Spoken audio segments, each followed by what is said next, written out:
Hi friends, మీరు చూస్తున్నారు Telugu future blog. ఈ వీడియోలో మనం OnePlus N30 SE మొబైల్కి సంబంధించిన ఫుల్ డీటెయిల్స్ చూద్దాము. దీంట్లో లాస్ట్లో ట్విస్ట్ ఉంటుంది, అది చెప్తా, మీకు అర్థమైపోతుంది ఇదే మొబైల్ అనేది. ఓకేనా? అయితే ఈ మొబైల్ని లాంచ్ చేసిన కంట్రీ అయితే UAEలో లాంచ్ చేయడం జరిగింది. డేట్ చూసుకున్నట్టయితే 30 జనవరి 2024 రోజు అయితే లాంచ్ చేయడం జరిగింది. దీంట్లో డిస్ప్లే సైజ్ చూసుకుంటే 6.56 inches full HD plus IPS LCD display ఉంటుంది. 90Hz డిస్ప్లే రిఫ్రెష్ రేట్ ఉంటుంది.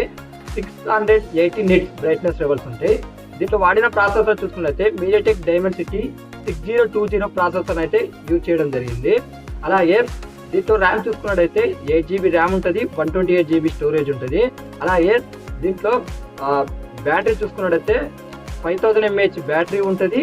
33 వాట్స్ అయితే ఈ మొబైల్ సపోర్ట్ చేస్తుంది. ఇక కెమెరా సెటప్ చూసుకుంటే ఫ్రంట్ వచ్చేసి 8 మెగాపిక్సెల్ ఉంటుంది. బ్యాక్ చూసుకుంటే 50 మెగాపిక్సెల్ మెయిన్ కెమెరా ఉంటుంది. సామ్సంగ్ JN1 సెన్సార్ అయితే యూజ్ చేయడం జరిగింది. 2 మెగాపిక్సెల్ ఉంటుంది. మరి ఇది డెప్త్ మైక్రో అయితే ఎక్కడ మెన్షన్ చేయలేదు. ఇక్కడైతే ఓమ్ని విజన్ సెన్సార్ యూజ్ చేసి ఉంటారు. దాదాపు మైక్రో లేదా డెప్త్ రెండింటి ఏదో ఒకటి ఉంటుంది. దీనికి అడిషనల్ ఫీచర్ చూసుకున్నట్లయితే side facing finger print censor ఉంటాయి, డ్యూయల్ స్టీరియో స్పీకర్స్ ఉంటుంది, Android 13 వస్తుంది, కలర్ వాయిస్ 13.1 వస్తుంది, 7.99 థిక్నెస్ తో వస్తుంది. మిగతా ఫీచర్స్ అన్ని స్క్రీన్ మీద చేస్తున్నా, ఒకసారి చెక్ చేయండి. అలాగే దీని ప్రైస్ చూసుకున్నట్టయితే 8GB 128GB ప్రైస్ చూసుకున్నట్టయితే అక్కడ 13,500 రూపీస్ అయితే అలా పెట్టడం జరిగింది.